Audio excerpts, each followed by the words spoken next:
What's up? For this week's newsletter, I wanted to do some deal reviews, kind of some quick insights into a couple listings. So I just popped onto BizBuySell and pulled a couple listings that I thought were interesting, and I'll just give you my 2 cents on them.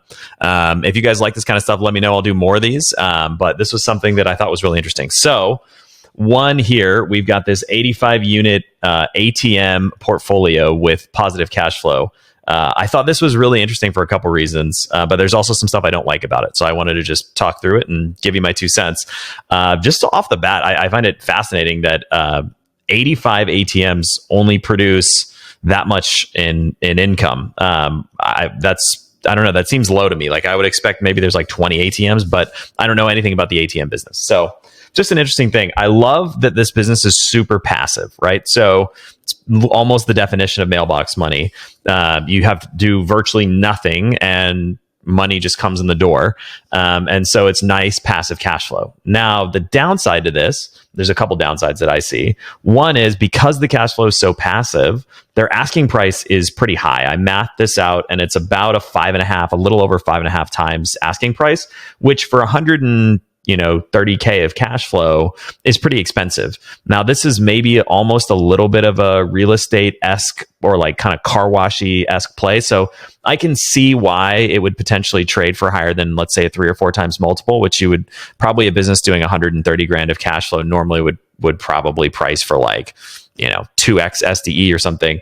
But I thought it was interesting. It's a little expensive in my book. And even if you were to get a loan on it, you probably, would still have to come up with a meaningful amount of equity to really close on this thing. So that said, I don't know if that actually crosses the finish line or not. And the other thing I'd really want to understand is like, what are the actual business operating requirements to come in and own this thing, right? If it's purely passive, that's somewhat compelling, but do you have to, who's doing the accounting? Is the cash flow just the revenue? Are there admin expenses associated with that? Like, are there, does that include all kinds of overhead or other things that I might have to deal with, right? Like who's dealing with the armored trucks that are going and refilling it and picking it up and ensuring who deals with maintenance breakdowns and all of these kinds of things. I would want to understand all of those elements, because if you have a lot of those things, it might seem passive, but it ends up being something that you need to have somebody staffed on and doing a lot of work on. And that could be a big potential time suck if you don't think about it. So this says it includes the route management, right? Which to me would potentially mean you're having to maybe service these things or deal with it when they break, all kind of stuff. And so I'd want to understand that. I also want to understand, is this just the revenue of the portfolio, or is that after operating expenses? Because if there's operating expenses baked in above that, I would feel more comfortable. But if it's just the revenue, then I would have some concerns. But overall, this is really interesting kind of passive cash flow business that I find to be fascinating. And I've seen some folks talking about ATM routes as potential cash cows. And so this looked really interesting to me. The other thing I would throw out there, though, is also cash is on the decline generally, right? People are using credit cards and Venmo and Apple Pay and all that stuff. And so I wouldn't necessarily want to buy a business that was on even if it's a really long-term kind of slow bleed, on a really slow negative downward trajectory. And so that's another element that would potentially concern me about buying an ATM business like this.